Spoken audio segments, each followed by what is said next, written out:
India live TV, सच सबसे आगे।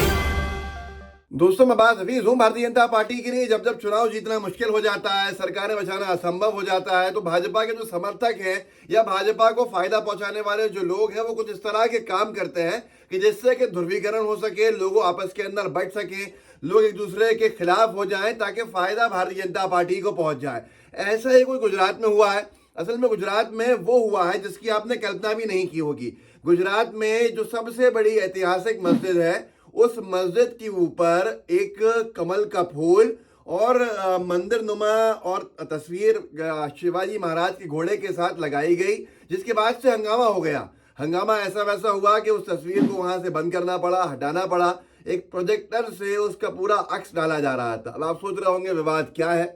विवाद क्या है वो आपको बता देता हूं यहाँ पर कि जो सबसे ऐतिहासिक मस्जिद है, जिसका नाम है सिद्दी सैयद मॉस्क, जिसको कहते हैं सिद्दी सैयद जाली वाली मस्जिद, जाली वाली मस्जिद भी कहते हैं, सिद्दी सैयद मस्जिद भी कहते हैं। अक्सर जो बड़े बड़े जो दूसरे राष्ट्र प्रमुख होते हैं, जब वो दौरे पे आते हैं, गुजरात में होते हैं, तो वो जरूर दिखाया जाता है उनको। ये एक ऐतिहासिक मस्जिद है और इस मस्जिद के ऊपर प्रोजेक्टर के माध्यम से जो कहा जा रहा है कि कमल का निशान और शिवाजी महाराज का घोड़ा और शिवाजी महाराज और एक मंदिर नुमा आकृति दर्शाई गई, प्रदर्शित की गई, जिसके बाद से हंगामा हुआ। तो क्या हुआ है वो समझ लेते हैं।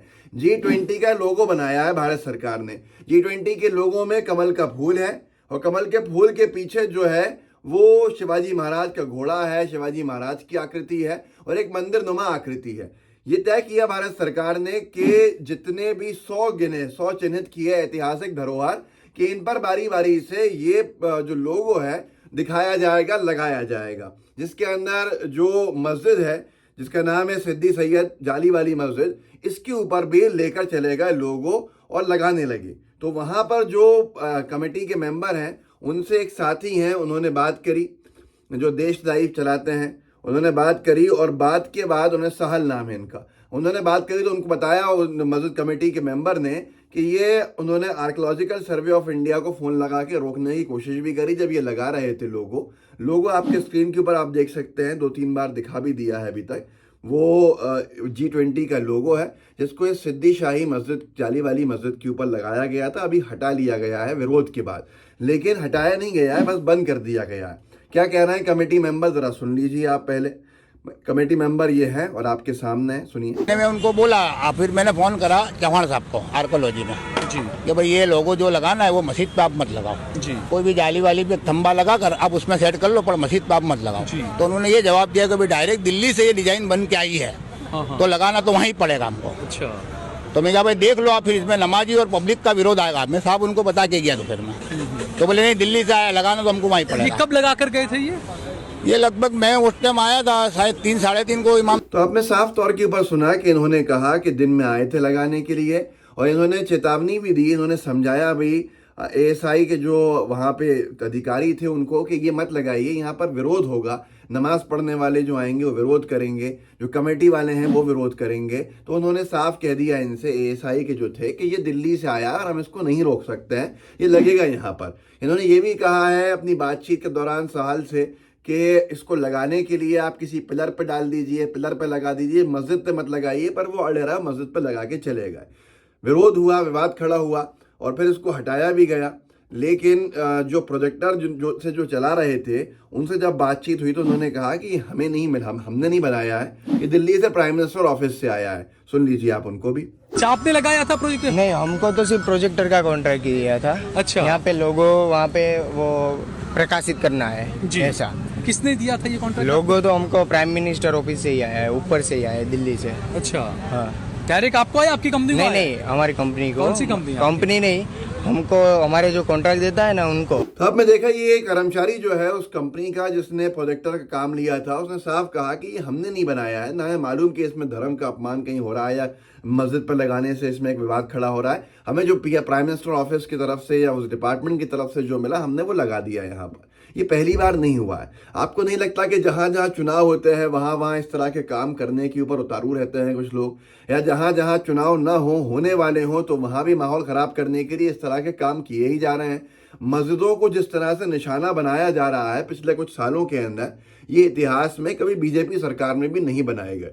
बार बार इस तरह के कृत्य क्यों हो रहे हैं, ये समझ से परे है। क्या माहौल खराब करना इतना ज़रूरी हो गया है चुनाव जीतने के लिए कि उसके लिए अब मस्जिदों को निशाना बनाया जाएगा? तो मैं आपको याद दिला दूं, ये पहली बार नहीं हुआ है। इससे पहले जब काशी विश्वनाथ कॉरिडोर का उद्घाटन था तो वहाँ पास में एक मस्जिद थी जिसको भगवा रंग से पोत दिया गया था। बाद में विवाद खड़ा हुआ, फिर सफ़ेद किया।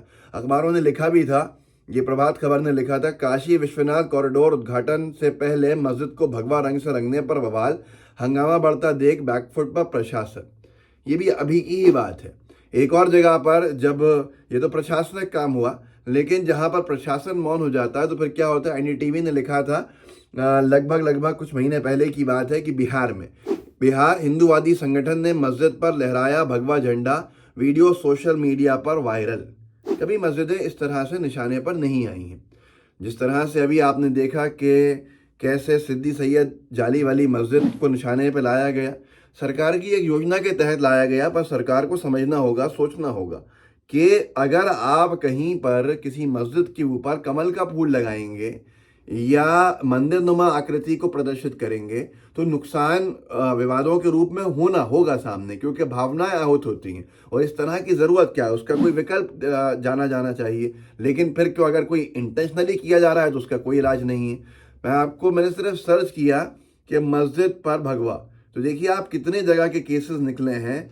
11 मई 2022 को कर्नाटक में बेलगावी जिले में मस्जिद पर भगवा झंडा फहराने से तनाव। ऐसे ही प्रिंट लिखता है 12 अप्रैल 2022 का, एक महीने ही बात का तब से, बिहार के मुजफ्फरपुर मस्जिद में भगवा झंडा लगाने के आरोप में 3 गिरफ्तार। अब यहाँ पर बिहार की जो मस्जिद थी मुजफ्फरपुर की, वहाँ पर ही भगवा झंडा लगाया गया था अभी कुछ महीने पहले। फिर आते हैं कुछ, ये पहले मैंने आपको 11 मई 2022 का सुनाया, फिर 12 अप्रैल 2022 का सुनाया, और अब सुनिए 8 सितंबर 2022 का। अमृत विचार ने लिखा है, हरदोई मस्जिद पर भगवा रंग से लिखा गया जय श्री राम, पुलिस ने मामला दर्ज कर शुरू की जांच। मतलब ये सामान्य घटनाओं के अंदर अब आने लगी हैं चीज़ें, जिसको लेकर लोगों को आश्चर्य भी नहीं होता है कि अगर सिद्दी शाही मस्जिद के ऊपर, जाली वाली मस्जिद पर गुजरात में अहमदाबाद में चुनाव के दौरान, जब चुनाव चल रहे हैं, ये बड़ा एंगल है इसके अंदर कि चुनाव चल रहे हैं वहाँ पर, और पहले चरण के अंदर कांग्रेस ने दावा किया है कि वो सर्वाधिक सीटें जीत रही है।